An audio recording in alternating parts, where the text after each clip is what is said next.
ex qui m'a tellement bien baisé.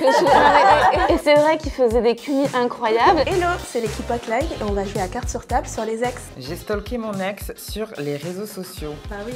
Moi j'ai mon compte de stalkeuse, tu vois, qui est évidemment un compte anonyme. Après, moi ce que je trouve compliqué, c'est justement quand tu stalkes un ex de décider quand est-ce que ça s'arrête, quoi. Quand je ne suis plus avec quelqu'un, je fais tout pour qu'elle ne puisse pas voir mon contenu et pour que je ne puisse pas voir son contenu. Tu masques la story? Ah non, moi je la bloque. Tu bloques? Ouais, moi je Moi je suis bloque. comme Claude, je supprime, je bloque et tout parce que j'ai vraiment besoin de passer à autre chose comme si c'était un chapitre qui devait se terminer pour aller mieux et peut-être que je débloque après. En fait, cette énergie-là, moi je trouve qu'elle n'est pas bienveillante pour toi-même. Parce que du coup, tu restes dans le fantasme de cette relation que tu as eue. J'avoue qu'une fois de temps en temps, je suis là en mode alors reprenons la liste de tous les gens avec qui je suis sortie, allons voir ce qu'ils deviennent. Oh, il est marié, oh, il a des enfants, oh, il a divorcé, ah bah c'est con pour lui. C'est le rewind, tu sais, comme YouTube et tout. C'est Les trucs de fin d'année. le Spotify Unwrapped, tu vois. J'ai honte de mon nombre d'ex. Je comprends pas pourquoi avoir honte d'un nombre d'ex. Parce que la peur de passer pour une salope quand on a beaucoup. Et si jamais le fait d'avoir un certain nombre d'ex, ça fait de moi une salope, bah j'assume totalement. Je sais que pendant longtemps j'ai tenu une liste, c'était plutôt une fierté. C'était pas un tableau de chasse, mais c'était en mode Louis, Antoine, Rémi. Moi je sais que ma mère, à chaque fois que je voyais des garçons, elle me disait attention hein, tu fais pas de bêtises. Et du coup j'ai grandi avec cette idée que faire du sexe c'était mal. En fait, il y a des hommes qui disent voilà, nous on est des clés, donc c'est les hommes, et on peut pénétrer plusieurs serrures, mais une femme elle est faite que pour une seule clé.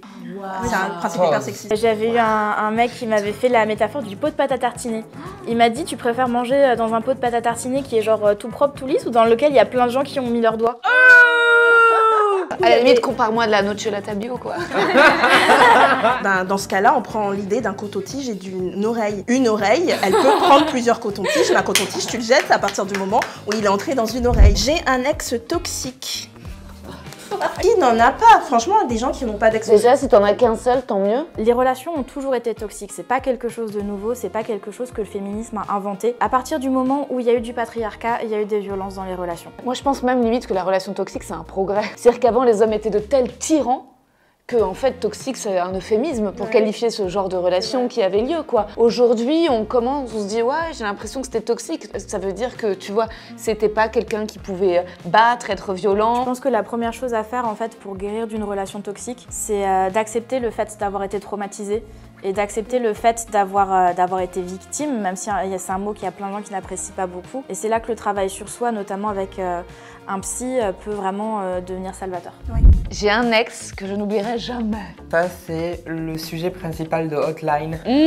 Parfois, moi, j'ai un peu même envie de dire merci aux ex qui m'ont traumatisée parce que ça m'a appris à mettre des limites. Grâce aux personnes que j'ai eues dans ma vie qui, pendant le sexe, me regardaient avec des yeux, me disaient que j'étais belle, ou par exemple, n'étaient pas gênées par mes poils, alors que des fois, je me rasais pas, je me disais non, je peux pas, et qui s'en foutaient complètement parce qu'ils plongeaient à l'intérieur. Et grâce à tout ça, tu vas te rappeler des instants que tu as passés avec ces personnes qui te trouvaient incroyable et du coup ça va bien. Il y a un ex, j'étais très jeune, hein, mais qui m'a tellement bien baisé que